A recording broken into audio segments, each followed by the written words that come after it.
Very cool. Welcome, all you. Welcome. Good to see everybody.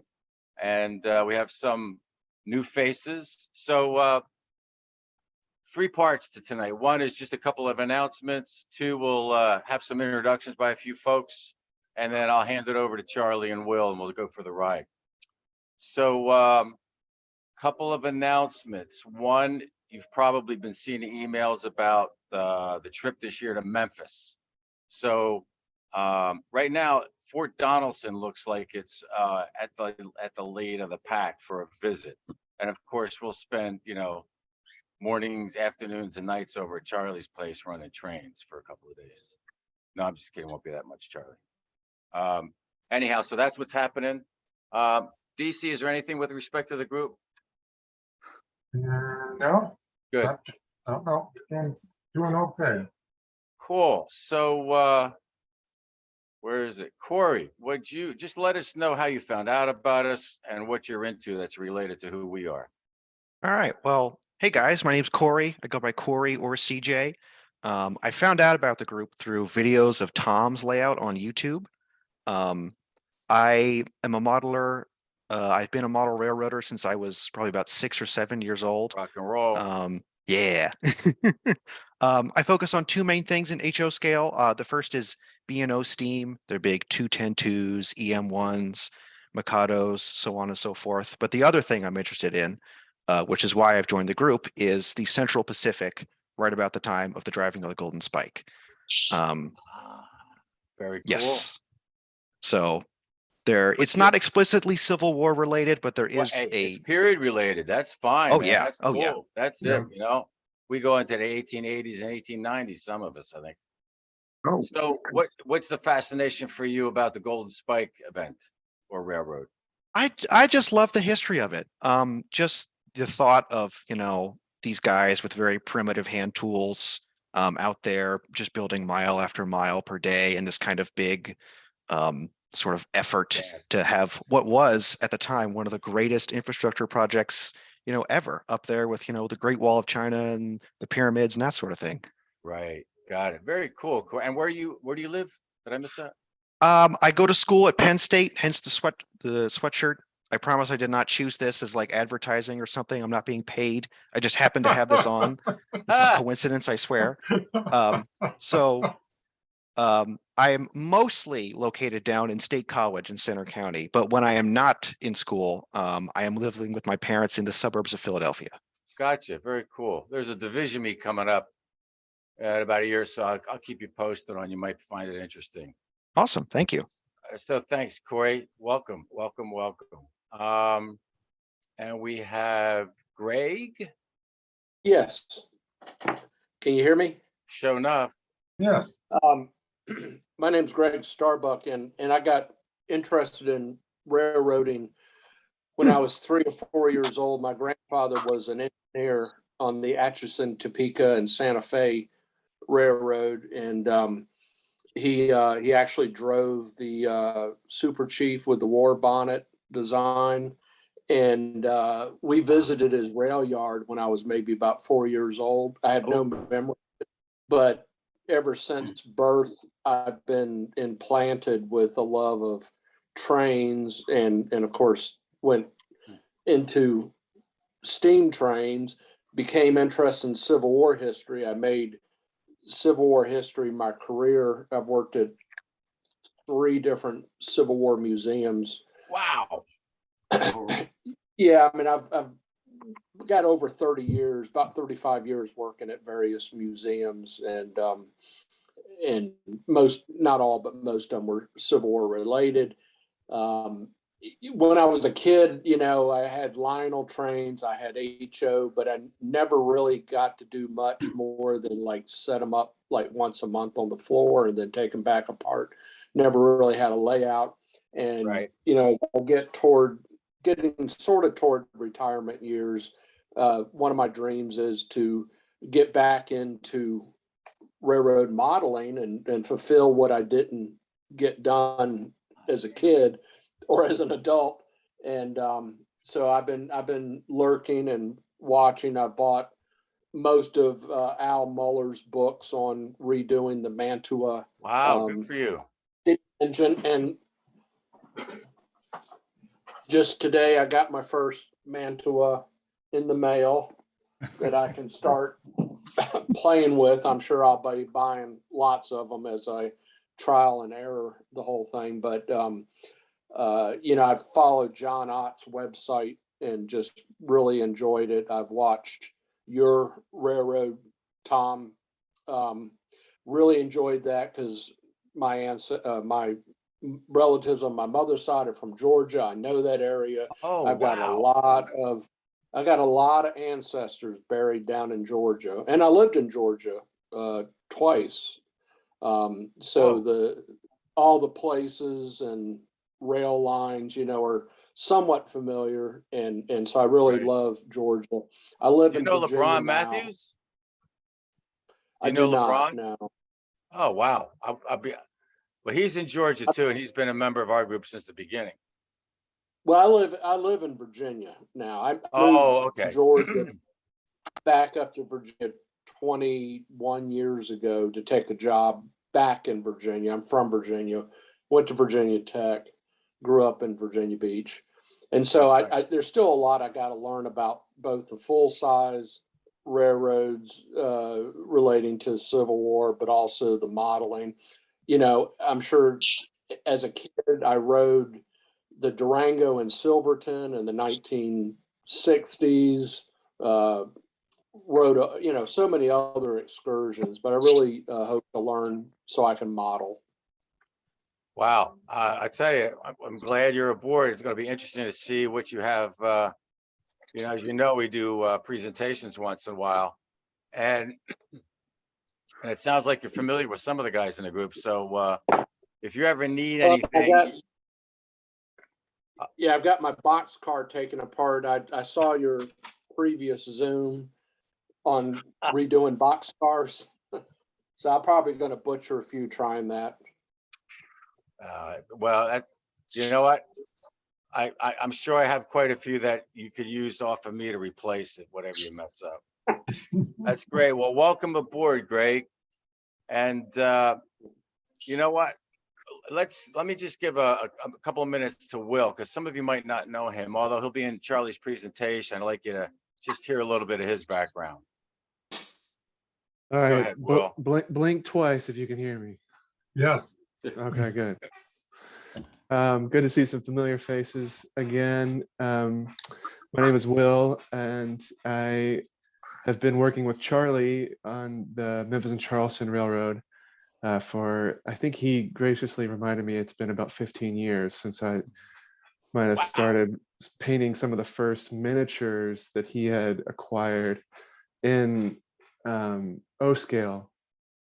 And famously, as the story goes, I was happy to paint the miniatures for him because it was just a fun hobby for me at the time. Still is. I've just always enjoyed the miniature painting and just painting in general.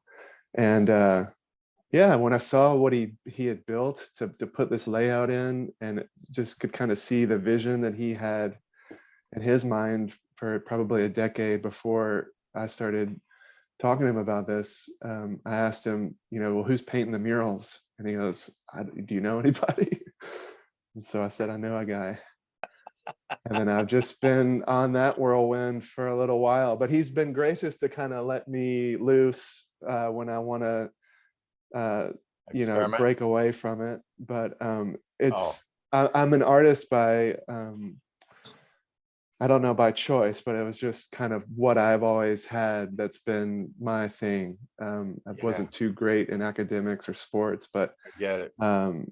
The art and the drawing was really my mark, and it's kind of led me down a pretty wonderful path. And I've been all around the country, kind of doing this and that, but the model railroad has really been just one of my magnum opus works, and I'm grateful to really step back and be like, wow, that it's cool to have a project that's been labored over and worked over and poured so much passion over a long stretch of time. Right. You know, it's really, it's kind of now becoming this culmination of a lot of great collaboration over the years, and this family project with the Taylors, and yeah, and it's just a pretty cool legacy, I think, that we've created above the car garage. Yeah, it's your own And version of the Sistine Chapel. Jeez. yeah, and I'll be I know a number of you guys have seen it in one of the previous groups that came to Memphis. I don't recall, maybe 7-8 years ago or so. Maybe some things have changed, hopefully, but he's got me back on, and I'm helping him push to the finish line so we can get some really cool projects finished. Yeah, we're expecting it to be freaking done when we get there in October. So, man, Oh, yeah. get to it. Get No, to it. I'm gonna build a church pew right at the top of the stairs, so anybody can just kneel and take a quick prayer before you lay your Whoa, eyes Charlie, on. be careful, man. Be careful. It's converting. Yeah. But no, I'm really excited to see everyone. I'll be there in October, Good. and it's gonna be a lot of fun. I mean, it's just a great time. So that's a little bit about me. But yeah, I live in California. I came out here about 7 years ago to go to grad school at California Institute of the Arts, and I started employed with Disney when I was in grad school, and worked at Imagineering, and kind of ventured into a smaller design firm that did theme park attractions and also museums. So I've done some museum work, and a lot of that is just due to the work I was doing for Charlie. Really kind of, when I was doing all that, I was thinking about what's next, and how do I extend my reach of things that I've learned, even just from this model railroad, and take it to the next level. So so that's been a fun ride. And yeah, I'm here in Topanga, California. I run my own design business now, and I'm freelancing and still in that entertainment, themed entertainment, but I do a lot of storyboards and concept illustration, that sort of thing. Cool. So Good, yeah, man. but always happy to work on the Memphis and Charleston, and to dive back into the Civil War research. You'll see a lot of the work that we do is of course heavily researched, and yeah, and I'll let a lot of that unfold in the presentation, I'm sure. Wonderful. Thank you, baby. Good to see Of you. course, yeah. Let's see. So, Mr. Taylor. Oh, Yeah. So, what did I say? No, I'll wait till I hear from you on that. So I'm just going to turn it over to you, buddy. And if you're ready to go, you can just kick off your presentation. well, yeah, I'm glad to see Will on the Zoom. It's a lot of fun. If at some point I may have to leave and cough terribly, something like that. I'm just getting over a bad cold, but right now I'm good. Mm-hmm. All right, let me see if I can share. And got it. Maybe. All right. And now I go to slideshow. I'm doing pretty good. Hang on. Y'all see anything? Looks great. Yes, All right. Almost painless. Let me see what time it is. Okay. All right. Well, this is going to be an update since my last update. And so I think it has to do with kind of four things, if you will. When I last talked to y'all, I finished the plywood, then the metal roof on the roundhouse in Memphis. And we've done the interior lighting for both roundhouses, Memphis and Huntsville, and the car shop in Huntsville. All right, tonight, you're going to talk about two areas that are relatively bare. So one is in Huntsville, and we'll talk about that later. But the first one, can you see my cursor? Yes, Okay. All right, the first one is in this area where the Chattanooga Peninsula is close to the Memphis Peninsula. And originally I'd planned another tunnel, which would be the tunnel through Missionary Ridge. If you're staying in Chattanooga, I was going to let that be the time portal. But I decided I already had that one tunnel, really didn't want to do that again. And so I decided on one of the forts around Chattanooga. And so there are about 20 forts. A lot of them were built by the Confederates and later taken over by the Yankees. But this one is Fort Jones. It's also known as the Stone Fort. On some of the famous photos from Chattanooga, you'll see written the photographer was standing at Stone Fort and whatnot. But it basically is one of the forts guarding Chattanooga from the land side, not the riverside, but the land side. And it's near the W&A, the original W&A depot, which is right here. So its location is perfect to be part of Chattanooga. And I'll probably do a couple of trees over here, and that'll be kind of my break, scenery break, going into Memphis, which obviously would have been impossible from there. All right. And then the other scene is going to be the machine shop here in Huntsville. All right. So, you know, you've met Will, but he's quite a muralist. He can do almost anything artsy. And so I know Will is going to have a shot at it tonight, but he majored in skiing with a second major in art at Montana State, if you get my drift. And then after that graduation, he painted large murals about the city. And then I think he came home for Christmas 2009 or something like that. And he took some of my miniatures back and he's painted those. I actually found the photos of the first ones that he painted. And then beginning about 2011, I think that's about right, he started part-time painting the M&C mural. And just to give you an idea, you know, that is like 460 square feet. I mean, all things considered. And okay, and as he was saying that he submitted some photos of some of the things he did on the mural to Cal Arts when he applied.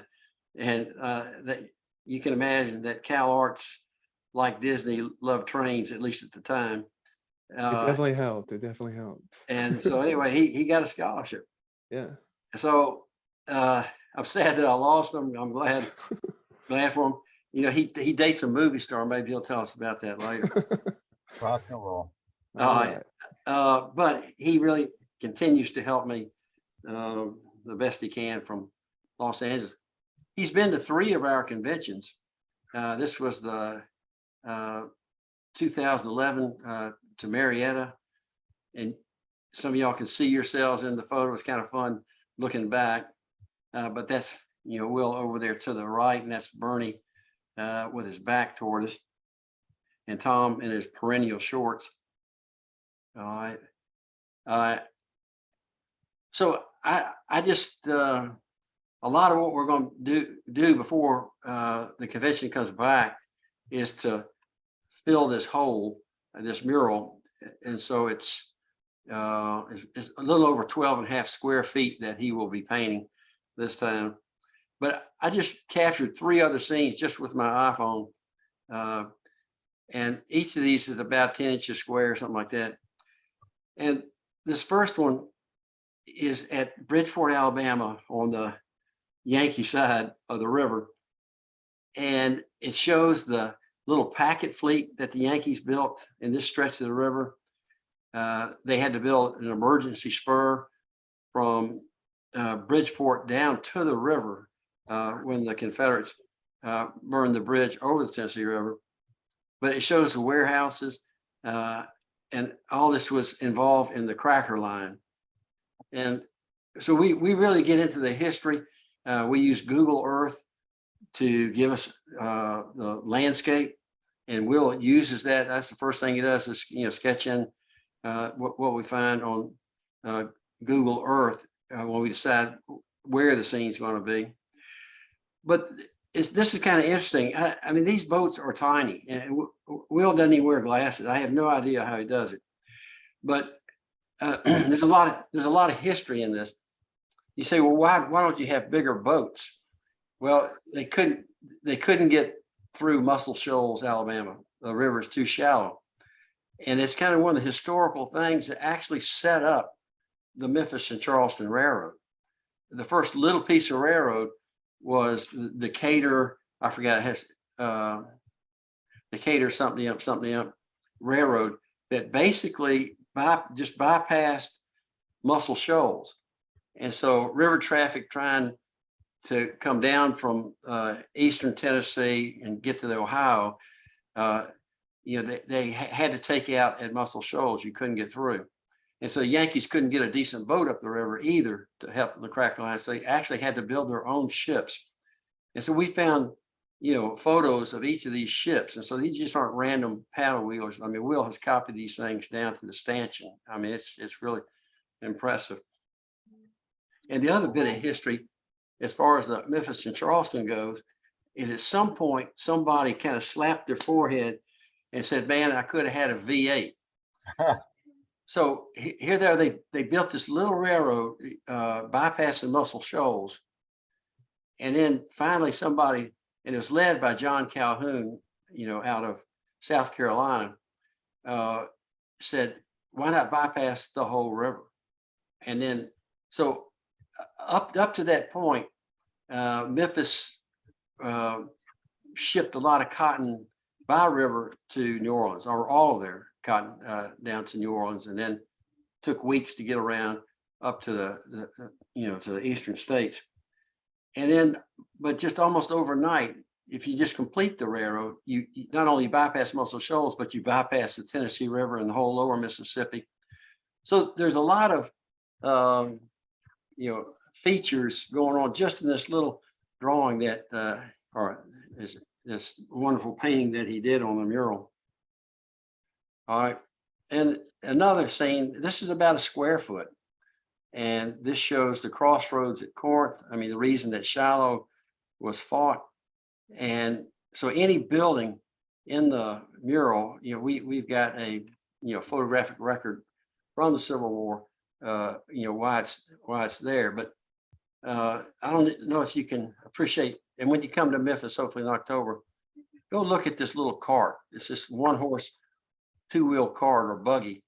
And if you can actually see the man and the woman in this cart, you can see the shine off the creases of his pants. I mean, so I really don't know how Will does it, but he does it.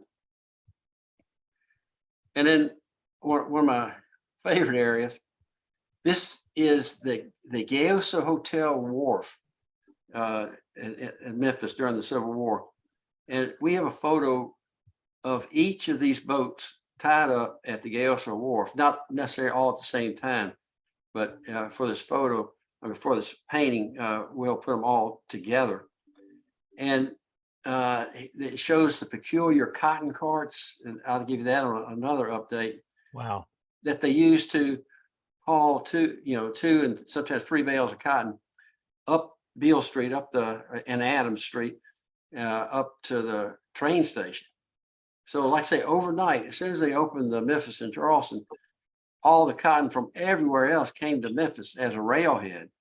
And right there at the start of the war, 50% of the cotton in the United States came through Memphis, which is a lot. All right. So anyway, this is a scene you guys see on his mural. So this is the project at hand. It's 6 feet 4 inches wide, and it's 2 feet deep for the layout. And then the mural also is about 6 feet by 2 feet high. And this is right above all my electronics. So Yeah. I'll have to clean that area up a little bit. So I took some butcher paper and just kind of made a template of what was available. Oh, and let me go back. and at least on my turnouts, occasionally a turnout will go bad. Occasionally the throw tie will delaminate. The copper cladding on the PC boards sometimes will separate from the, I think it's a fiberglass substrate. And then you only way you fix it is to replace it. And you have to be able to pull the tie, about 3 or 4 inches toward you to be able to do that. All right. If you look at the Civil War forts, you see the kind of sectional in the upper left there. And so they would dig a ditch, they'd take that dirt and use that to build the fill. And then the revetment was either lined vertically, with timbers and boards, or sometimes it was inclined. So the one I chose to do is inclined, like this lower fort on the bottom left. If I ever do another one, it's going to be straight sides.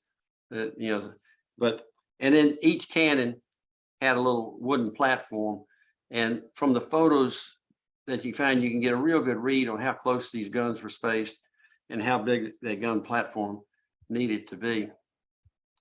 And so I think there's only one sketch of Fort Jones that I can find is in the, I forgot the was not PR, but what's the record book called for the Civil War?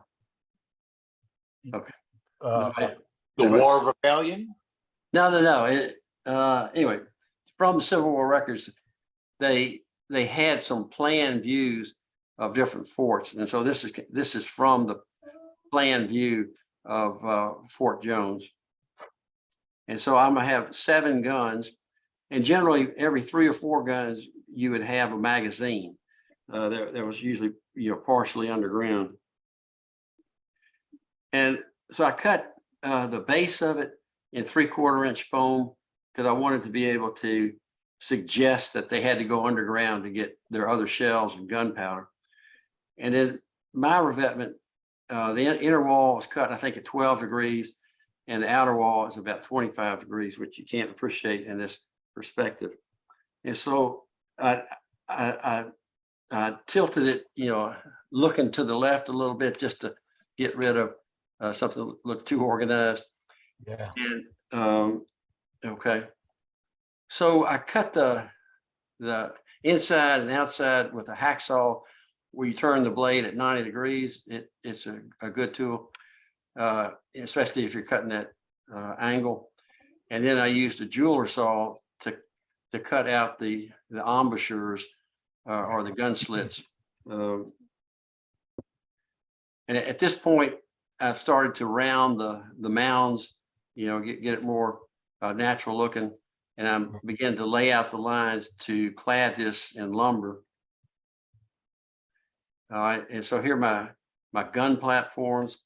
So all the wood I use, I take cypress, branches, and I'll resaw it on a bandsaw and use a hand plane.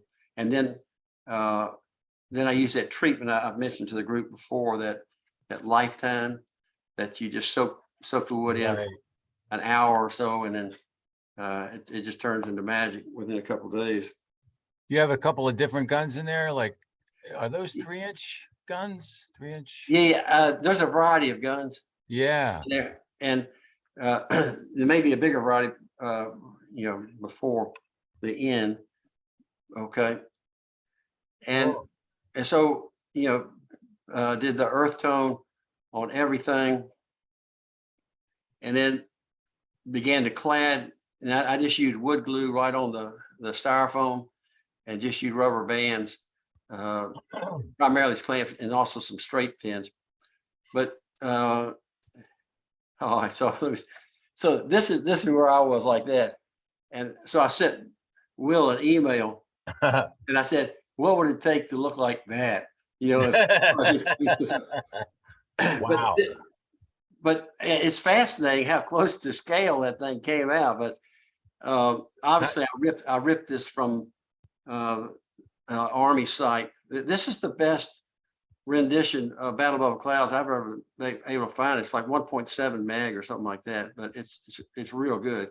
Charlie, I have a question. Yeah. Did you Photoshop that in, right? No, I didn't. What? Well, I in PowerPoint. Yeah. So I had a long skinny slide that had the fort in it, and a long skinny. I made I cropped another image and put them into PowerPoint and just saved that as one. That is gorgeous. Well, Will, that's gonna look, you know what? No, Will didn't have anything to do with this. This got him on No, edge. I'm saying, is this what you are joking about for Will, or is this what you would like him to really paint? No, something like that? this was the challenge. You know what I mean? Oh, But jeez. but it's fun. I mean, it's interesting because this is what happened. That basically you got Yankees holding all the forts, and then more Yankees come in, and clear the east and the west Right, right. hills. And so there would be the situation where you had Union guns in place, and also there are a lot more Union out there on the field. And Right. so obviously we might move this front row of horses back a little bit, Yeah, yeah. But- They're but definitely anyway, under fire. It's kind of fun. So that was the challenge. And so this is what it looks like, right now. And so I think I swear to you, Will can appreciate a hill going behind a hill. I mean, he just sees it. And, like they're in the yellow area, there are no hills going behind hills, but I mean, just with the least bit, he creates the illusion. So anyway, this is what we got. And that's, his simple artistic solution, to finish that hill, and you kind of create this valley going up. Yep. So it's just beautiful, because all the other murals, for the most part, when they were painted out there in the room. We had it on easels or on the ping pong table. Right. But unfortunately, this section has been applied to the wall, and so he has to lean 2 feet into Right. painting. And Charlie, another question. What direction does that face historically? Historically, it is to the south. It's to the land side. Got it. All right. Yeah. Okay. So Oh, you can see how he resolves the land problem, and so he will paint however many figures in usually excruciating detail, for that tier of the total scene. He's going to paint some of the figures, and we may have enough space to use real size figures right at the mural. oh, And what's great is that Sash and Saber also sells a gaming size, and it's about 40% smaller than the other. And so, but they're identical. And so we may use some of the gaming miniatures to force the perspective right there at the front of the mural. But Good idea. I know it's going to be fun. And, most of y'all's layout do the same thing. I mean, Bernie's got soldiers in O and S and HO. It really helps to move things around. So, in the coming weeks, young Will Shire is going to share his new improved technique for painting miniatures. And he hadn't finished with these guys, but they're in process, and they just look great. I can't wait to hear what he does. So hopefully within a few weeks, maybe. that'd be great. Well, keep me posted. Oh, Yeah. yeah. All right. So putting it all together, I think it's going to be believable. I think it's going to be very impressive. It's going to have enough figures. I think it's going to be well populated. So I'm hoping for the best on that scene. And he's got the other rest of the army way up in the valley, and he's real good at that too. All right, so from that nephew to the next nephew. So this is Huntsville. And I got this map from Kenneth Carpenter, who was the curator of the museum. I don't know if they closed it or what. I've reached out to him and hadn't heard an answer. I mean, here just the past couple of months. But anyway, this is the reason to do Huntsville, if no other reason. I mean, you've got the map, you know, every bit of track and the at Huntsville. So it's, if somebody's looking for a railroad, this is Damn. a great railroad. So it's an 11 stall engine house, and behind or in continuation with one of the stalls was the machine shop.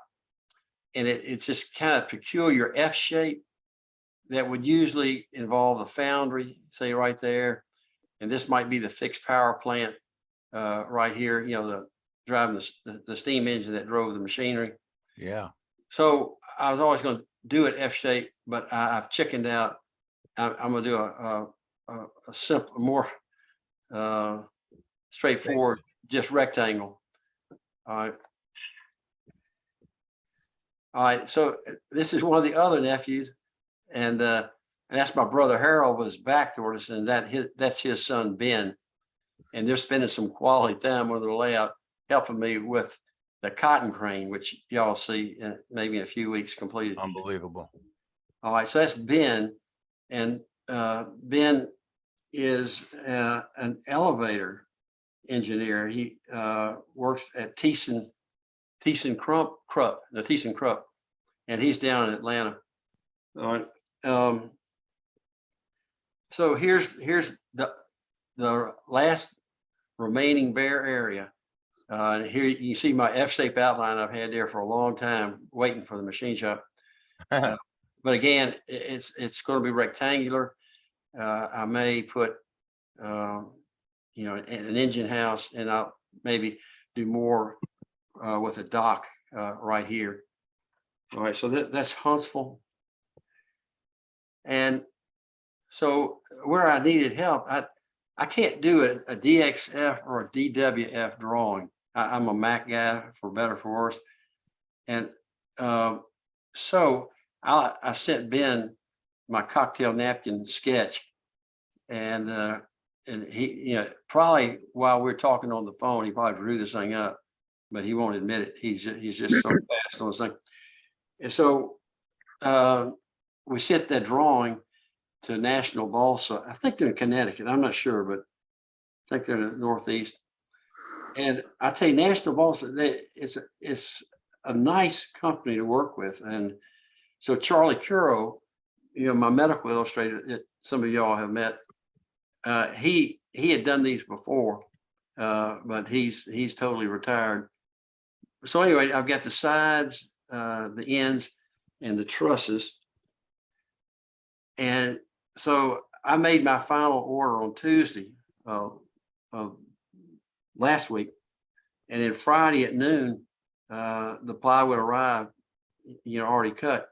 And if you've done any of these models, it's just amazing. You know, most of the pieces just fall out on their own, and the others are easy to work out. And so I'm using 1/4-inch 5-ply plywood, and literally in 5 minutes time, I just took some Scotch tape and just taped the corners together and put the trusses in. And so so now all I have to do is learn how to print the brick colored paper, and then I need to do another roof, but I got that down now. So I'm excited to finally get that underway. All right, and next kind of applies to the loads. You know, you're hauling cotton and lumber and mules, but Chattanooga is, I mean, it's unique in that this Ducktown, Tennessee, which is nearby, that's the only source of copper in the Confederacy. And so every bit of copper they needed to make bronze cannon barrels or percussion caps, it had to come from there or overseas. So anyway, it's near Chattanooga. And one thing about copper and gold. I mean, they're very heavy. You know, it's over 5 times as heavy as coal. And so you won't see a 20-foot flat car with copper ore. It's just too heavy. And so you use smaller and usually metal cars. And these are actually photos of just copper ore. I mean, it's just looks like, you know, a diamond mine or something. Excuse me, take a little sip here.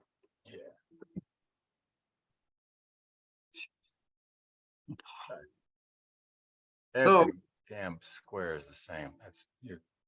What's that? No, man, your meticulousness and Oh, no. devotion and focus on all of that is just astounding. Well, it's fun. That Right. that whole layout is probably 2/3 history. You know, I mean, as far as the research Yeah. and so I took some scrap cypress and then I beveled on the bandsaw each of those faces, you know, kind of get close to an angle of repose for the copper.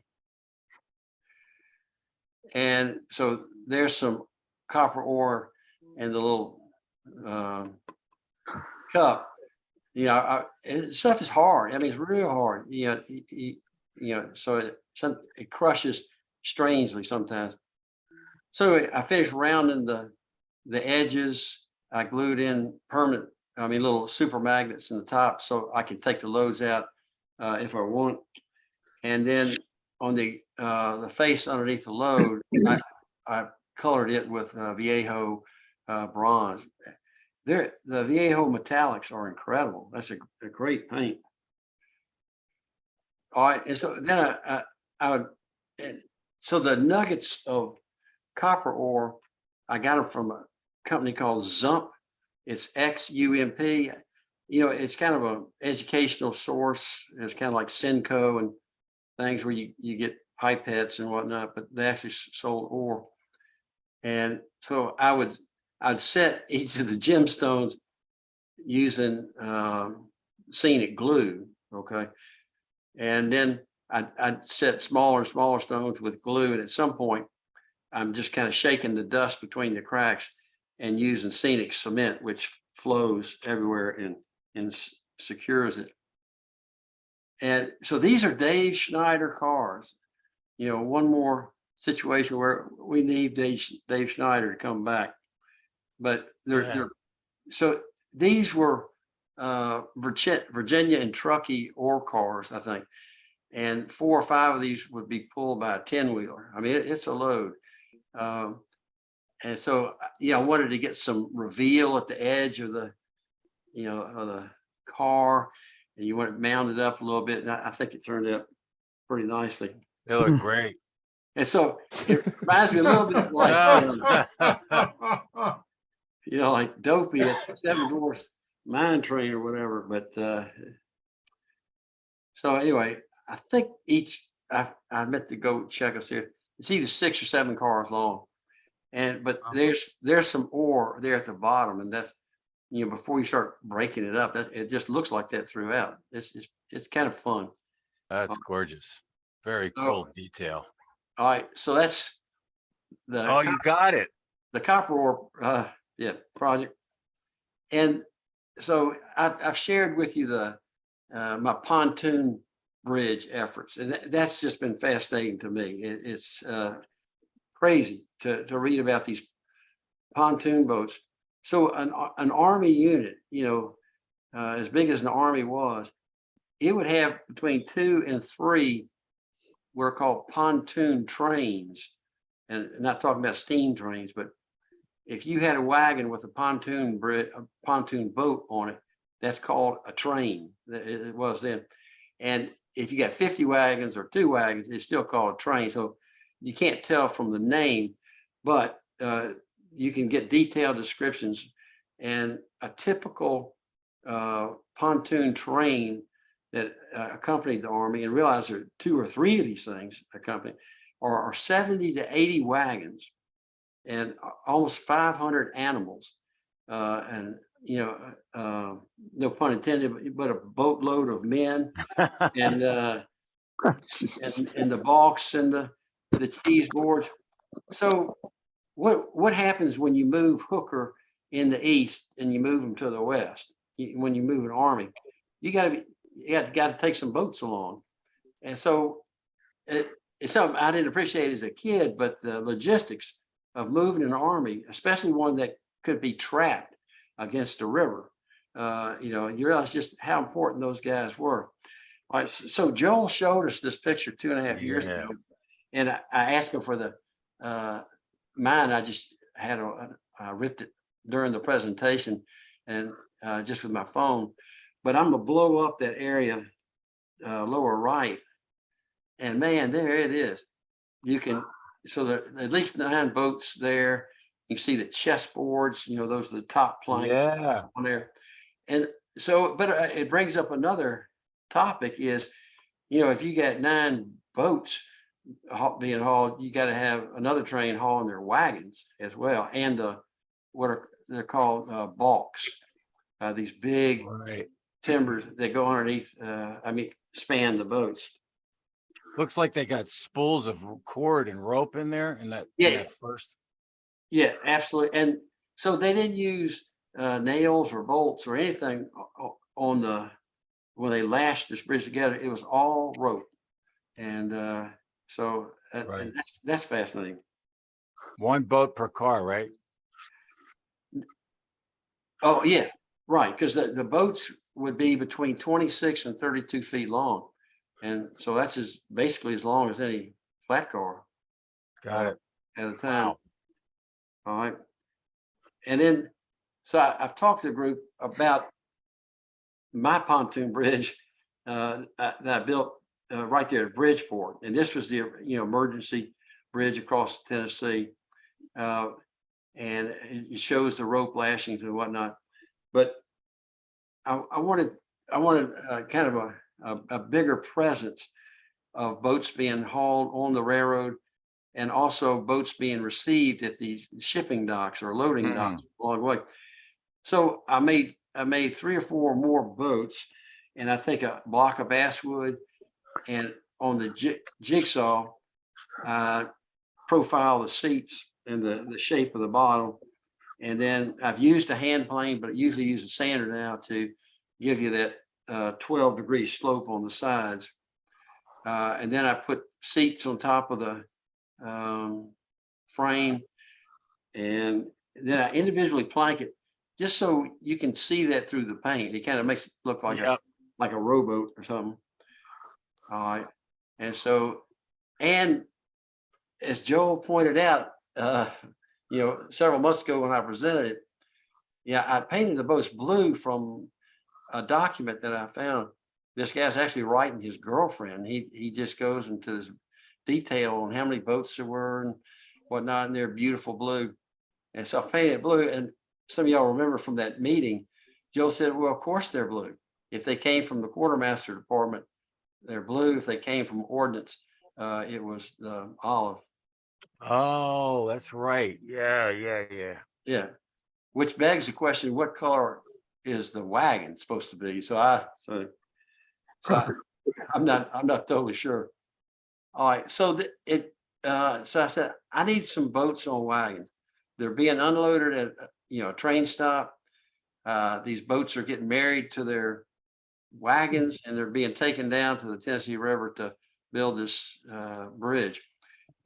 So there's some great images on pontoon boats in the Civil War, but these are 5 inch by 5 inch by 27 feet. That's what a balk was, and it's clear pine, and then at the end of each balk they nailed or fastened 2 blocks of wood, and so they could capture the gunnel of a boat, and that's how they kind of held it in place before they lasted. But the pontoon wagon had 15-foot wheelbase, and I couldn't find any wagons online, and I was getting ready to just make my own. And Oh, Charlie, go back to that slide for a second. It's interesting. I've seen this picture 100 times, but I just noticed that chain that's linked to the rear wheel. That's, I guess, how they used brakes. Yeah, I don't think there are brakes on it. Right. Because, and I'm not even sure where the guy sat, who was driving it. You know, maybe sat on the mule or the horse. Yeah, Yeah, there's no brake pedal that he could get to. right. It's fascinating. A chain. Yeah. On there. That's cool. It's probably the same thing as I guess, a rope up front. Just on one, they use the chain and the other, they use the rope, because it looks like what they're through, the Oh, up at the top look the same front and back. oh, Tom may have been talking about the chain here on the wheel. Yeah. Oh, that chain, okay. Yeah. Yeah. So it's, I would never have worried about pontoon boats, but I am now. It's fascinating how they're able to use that. All right. Have them laser cut. So Berkshire Valley makes a running gear wagon kit. It's basically the wheels and the underside frame. And so I just took one of the running gear wagons, and that's called the Reach, that kind of wishbone thing. So I cut it. 3-prong thing. Yeah, I cut it and spliced it with some brass tubing to make my 15-foot wheelbase, and it turned out great. I mean, I think it did. Oh. So this is near the loading area. So, I'll probably have 2 or 3 that have been put on the trailer. I mean, on the wagon, and maybe so it's made kind of a unloading scene for me a little more complete. All right, that's all I got for this time. But any questions or?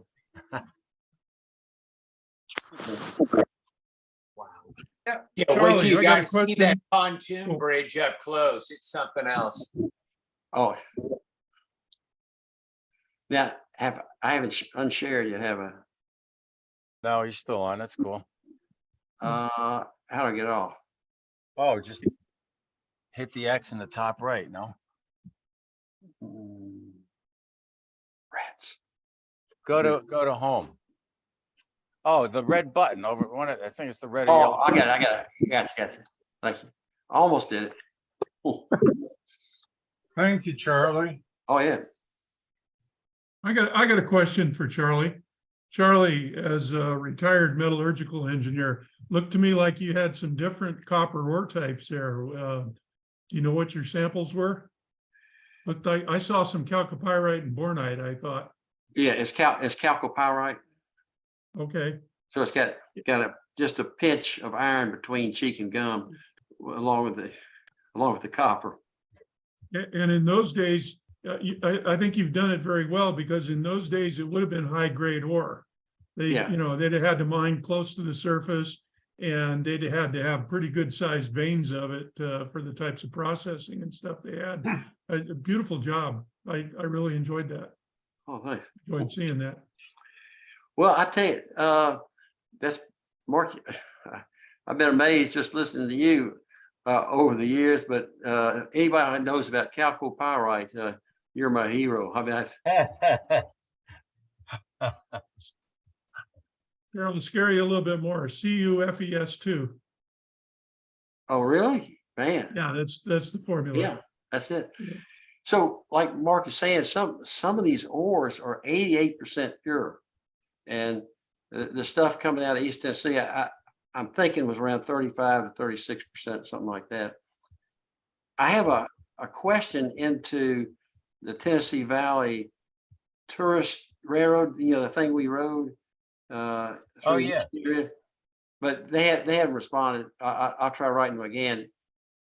See if they knew when the railroad first got into Ducktown, because it's interesting to think they had to haul copper ingots 50 miles from Ducktown to Chattanooga in the mountains. I imagine that'd have been pretty hard, but that was the only source. Didn't they go to Cleveland, Tennessee? Could they have gone to Cleveland? Yeah, from Duckworth. Yeah, Ducktown, yeah, right. It's right. Cleveland would be kind of straight south, and Yeah. Chattanooga is a little bit southeast, something like that. Right. But for some reason, this stuff was hauled to Chattanooga. I mean, primarily. I have a question for you, Charlie. Did you ever uncover either in David Bright's accumulation of data or anyplace else about the trains that might have been running that were pontoon trains on the M&C? No, that'd be cool. Yeah, yeah. Well, the good news is you got a license to make up whatever the hell you want. That's, you know. Well, so how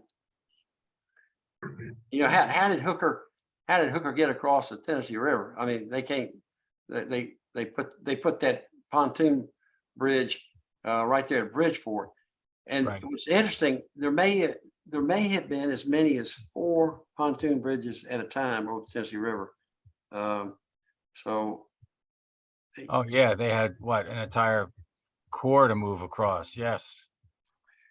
Yeah. And who was the crazy Yankee that led the expedition down the Tennessee River to secure the beachhead, lifting the siege of Chattanooga? Oh, Not Rasputin, but what was that guy? right. Oh, Craven. Not Craven. Okay, like called Mad Jack or something. I don't know. I But forget. they did that in the pontoon boats. Right. They Yeah. took about half of the Army's all their pontoon boats and gave the guys some poles or oars Right. and said, go take Wahatchee. That's right. Or Or it was Hudson. it was one of the ferries near Watch. I forget. Yeah. Yeah, there was just a small group of pickets, and they got overrun instantly. Yeah, Right. boy, I tell you, if you want to teach somebody how not to win a battle, have them study Bragg at that Jesus. That poor guy, I tell you, wow, that's a very good case study on immaturity and competence. Wow. But I tell you, so here, one thing I was thinking, because you made blocks of wood to hold the copper ore. Yeah, just because that stuff's actually expensive. That Well, I ore. was thinking, you probably, well, your train's probably going to be your 10-wheeler will probably have no problem pulling those cars, but I was thinking you could use maybe styrene or styrofoam rather. Yeah, so I mean, cypress is a real light wood. I could also use basswood or even balsa, but Oh, well, it's light. sometimes using styrofoam, it tends to tear. I mean, so it's easier for me to get kind of a control finish on that That's right. cypress. Point.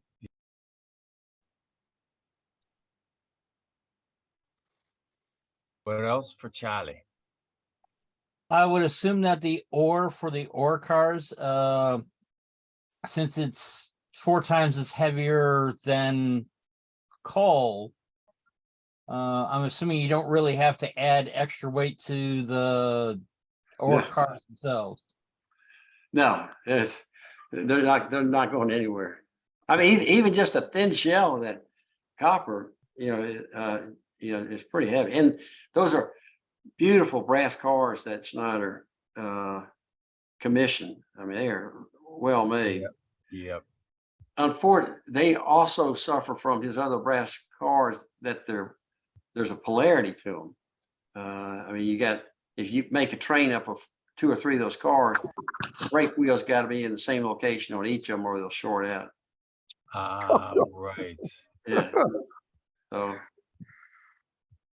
Right. Hey, Charlie. Hey, it's George. Oh, George. it's nice to meet the face behind all your walls on your murals on there. Those things were absolutely amazing to see in person. And it's just, Will, congratulations, beautiful job. I don't think anybody could have done that any better. Yeah, Thank you. really, even if you don't like driving trains, come in October to see Will's mural. It's, I mean, it's amazing. Yeah, and you know, I've worked in theater a bit, and there's a 30-foot rule we always talk about where you get a lot of, you know, you don't have to worry too much about detail. And Charlie's taking pictures of the slideshow just right up on it. I'm like, whoa, you know, when you're up there and you're actually, you've kind of got, I guess in scale, hundreds of feet between you and the mural, and it's a little more forgiving, especially as I get older and my eyes get a little hazier. But I appreciate the kind words, and it's been, again, maybe I sort of prefaced early, I've worked on various projects and productions that come and go, but to have one that's just this evergreen thing that has just been a constant in my artistic career has just been a real treat. And it's almost like going down memory lane when he shows pictures of it where, you know, oh wow, you know, where was I when I was painting this scene? And it's just it's just become a cool sort of chapter book in my life in a way. Yeah, yeah. Hey, by any chance, do you have any favorite Civil War artists, if you're familiar with them? You know, I was looking at research on the uniforms, actually, on the Confederate artillery uniforms. And we found yours, Tom. Huh? Yeah, somewhere on a forum, you know, I found someone actually had an actual authentic Oh, right. Confederate artillery uniforms. I was really trying to get the colors down on the, Right. I guess it would be like the collar and the cuff and whatnot. And one of the artists I came across, I'm only looking at his signature, so I'm afraid I don't know his full name, but I think it's Don Oh, Troiani. Troiani. Yeah, he's Oh. the well-known, he's most known. Yeah, this guy Keith And- Rocco, there's a bunch. Right. And so when it comes to picking the colors, you know, as authentic as you can, you know, it's obviously, as you guys know, it's hard from black and white photos, but I trust in artists like this gentleman, and even Walt Disney when he made The Great Locomotive Chase.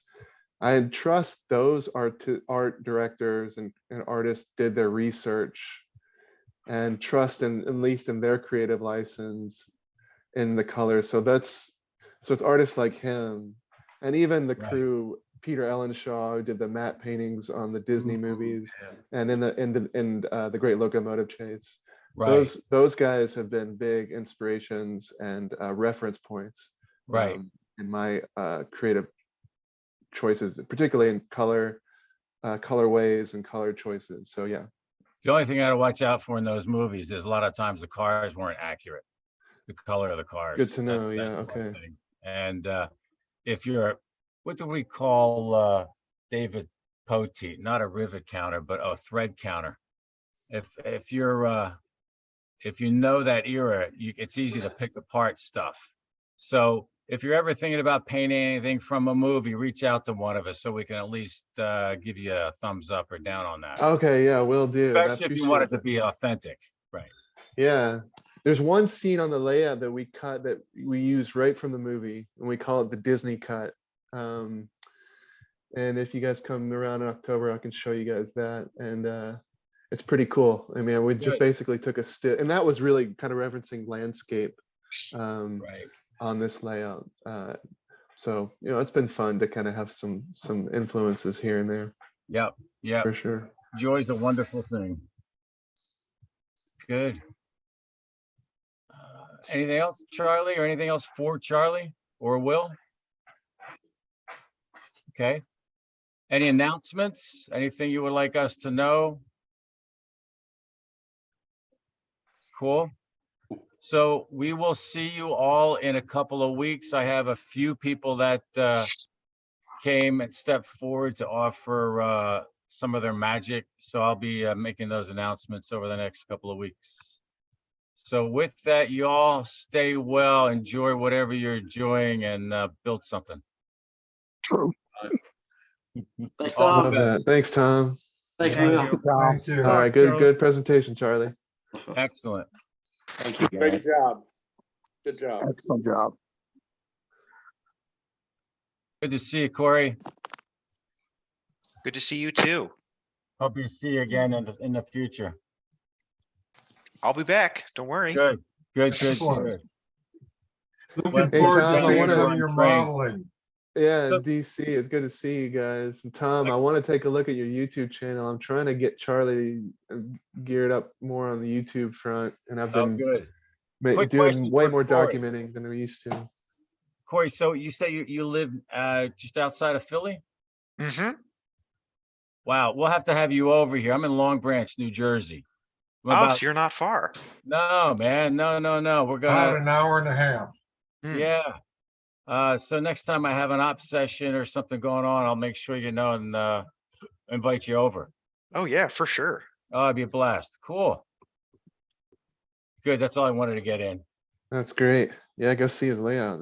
I've been wanting to see it in person myself for a long time. Oh, Oh, Roger, yeah. did you see the chat I sent you? Oh, shoot, let me